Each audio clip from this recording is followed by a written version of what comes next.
नमस्कार साथियों, मैं आपका दोस्त अशफाक अहमद और आप देख रहे हैं देशभक्त चैनल।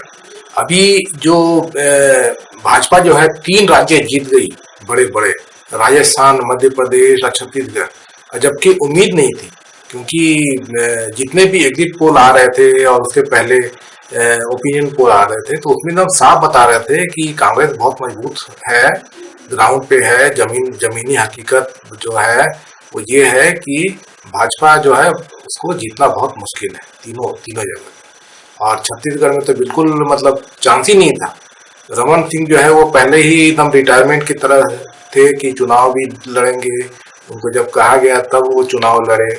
और जमीन पे छत्तीसगढ़ में भाजपा कहीं नहीं थी। उसी तरीके से मध्य प्रदेश में भी बिल्कुल हवा जो बह रही थी कांग्रेस की बह रही थी। और राजस्थान में भी कांटे की टक्कर थी। मतलब राजस्थान में तो कांग्रेस की सरकार थी तो वहां पे तो बदल देते हैं 5 साल में, लेकिन कांग्रेस एकदम टक्कर में थी। तो फिर जो परिणाम आए, अब जो भी है, अब ईवीएम हो या कुछ और चीज हो या कुछ भी गड़बड़ी हो या जैसे भी, अब खैर चुनाव जीत ली भाजपा ने। अब उसके बाद में क्या हुआ, तो अब सीएम बनाना है। तो देखिए मोदी जी का क्या है कि मोदी जी के सामने कोई भी बड़ा नहीं हो सकता, छोटा रहना चाहिए। इसीलिए जब वो चीफ मिनिस्टर बनाते हैं तो वो कोई नया आदमी, और लोग बोलते हैं कि मास्टर स्ट्रोक खेलते हैं मोदी जी। वो क्या करते हैं मोदी जी कि एकदम जो क्या होता है कि जैसे कि जो सबसे ज्यादा जो जितने भी जैसे विधायक दल है, तो वो जो सबसे ज्यादा जो विधायक पसंद करते हैं जिसको, उसको चीफ मिनिस्टर बनना चाहिए। यही लोकतंत्र है ना। लेकिन यहाँ पे मोदी जी के राज में उल्टा होता है। मोदी जी चाहते नहीं है कि कोई ताकतवर चीफ मिनिस्टर बन जाए और उनके कंट्रोल में ना रहे। तो इसीलिए चाहते हैं कि कोई ऐसा आदमी बिल्कुल जिसको मतलब कोई चाहता नहीं हो, अगर जैसे कि विधायक दल की बैठक हो तो उसको कोई वोट ही ना मिले, ऐसा आदमी चुनते हैं। तो आपने देखा कि छत्तीसगढ़ में भी साय जो है उतने ताकतवर नहीं है, उनसे तगड़े तगड़े हैं। रमन सिंह तो है ही, और भी तगड़े थे, लेकिन साय को बनाया। और मध्य प्रदेश में तो और अजूबा, ये मोहन यादव जो है उनको कोई जानता नहीं। भले ही मंत्री रहे हैं शिवराज की सरकार में, लेकिन उनको ज्यादा कोई नहीं जानता, बहुत जूनियर है, और उनको बना दिया। और उसके बाद में अब राजस्थान में चल रहा था लफड़ा सबसे ज्यादा, क्योंकि वहां वसुंधरा एकदम टस से मस नहीं हो रही थी। तो वहां पर भी भजन लाल शर्मा को बना दिया गया है। तो ये भी जो है भजन लाल शर्मा तो पहली बार के विधायक है, बताइए। उनको कोई जानता नहीं है, कोई कहीं पे कुछ ये नहीं है, उनको बना दिया गया है। तो ये इसलिए करते हैं कि मोदी जी का कंट्रोल रहे। वो एकदम कमजोर सीएम बनाते हैं, अब पूरा जो है कंट्रोल दिल्ली से होता है। तो ये ऐसा मोदी जी ने कर दिया। अब देखिए क्या हो रहा है कि जो शिवराज चौहान है उनसे भी उम्मीद नहीं थी कि वो कुछ कर पाएंगे।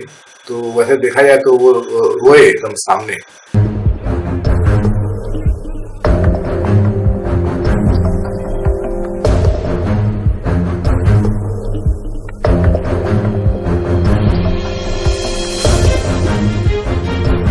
आके रोने लगे। और दूसरा चीज बोले कि दिल्ली से मैं मांगता नहीं हूँ, मैं इस तरह का नहीं हूँ कि किसी से मांगो। तो वो मतलब कि जो सूर्य देखिए, सूर्य जो है एकदम तेवर जो है बदल चुके हैं। मैं बड़ी विनम्रता के साथ कहता हूँ कि अपने लिए कुछ मांगने जाने से बेहतर मैं मरना समझूंगा। एकदम बगावती तेवर है, एकदम दिल्ली से नहीं मांगता हूँ, इस तरह से बात कर रहे हैं। और वसुंधरा राजे तो खैर वो शक्ति प्रदर्शन कर रही थी पूरा लगातार, और नड्डा जी की भी बात नहीं मान रही थी। लगातार वहां से दिल्ली से ऑर्डर आ रहे थे कि आप शक्ति प्रदर्शन नहीं कीजिए, हम चुनेंगे चीफ मिनिस्टर, लेकिन वसुंधरा कर रही थी। और उसके बाद में मालूम चला कि कैसे चीफ मिनिस्टर बनता है, तो पर्ची चलती है। तो पर्ची आई दिल्ली से और वसुंधरा जी ने खोला राजनाथ सिंह के साथ में, और उसमें निकला चीफ मिनिस्टर का नाम।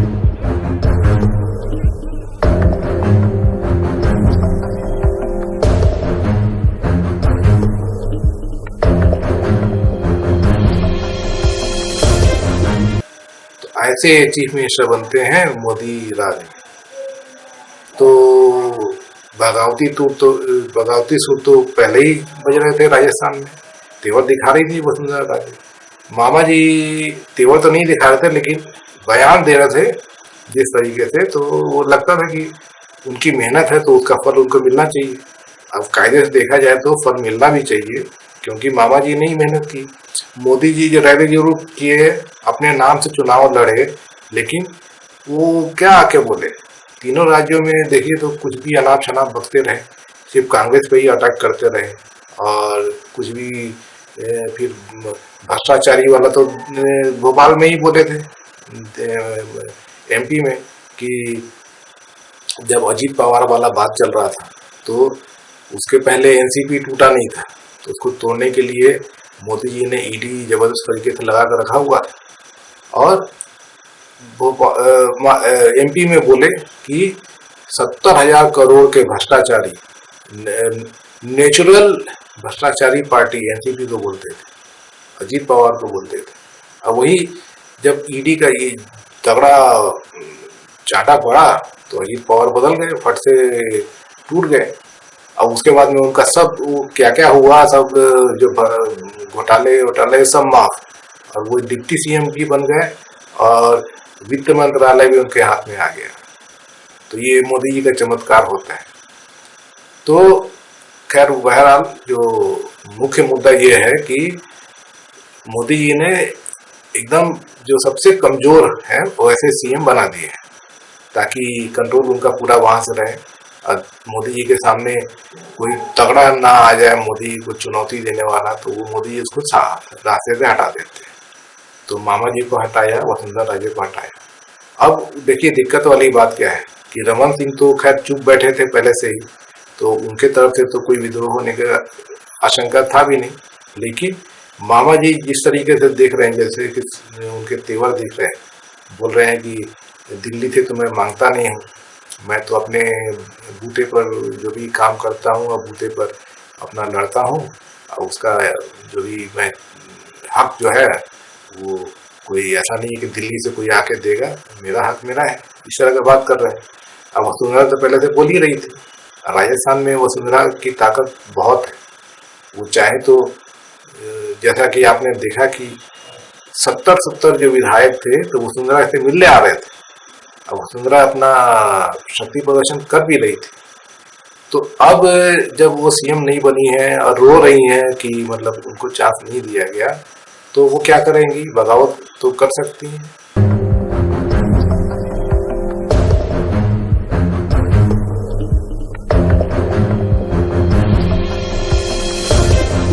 और अभी जिस तरीके से भाजपा में दिख रहा है, बगावत होने का अंदेशा है, राजस्थान में बिल्कुल है और एमपी में भी अब दिख रहा है।